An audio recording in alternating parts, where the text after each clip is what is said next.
নমস্কার, আমি সুস্মিতা। আজ বানালাম সর্ষে পাবদা। তার জন্য নিয়েছি পাবদা মাছ, সর্ষে বাটা, পোস্ত বাটা, কাঁচা লঙ্কা আর কালো জিরে। এবার আমি পাবদা মাছটায় ভালো করে নুন হলুদ মাখিয়ে নেব।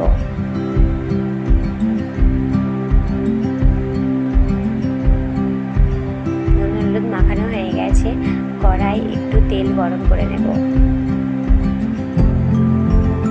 এবার ওই তেলেতে মাছগুলো দিয়ে ভালো করে মাছগুলো উল্টে পাল্টে ভেজে নেব।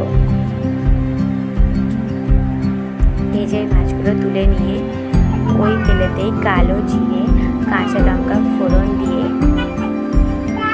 সর্ষে বাটা, পোস্ত বাটা আগে থাকতে জল দিয়ে গুলিয়ে রেখেছিলাম, ওই জলটা দিয়ে দিলাম। এবার ওতে হলুদ দিয়ে ভালো করে ফুটিয়ে ভেজে রাখা মাছগুলো দিয়ে ভালো করে ফুটিয়ে নামিয়ে নিলেই রেডি আমার সর্ষে পাবদা।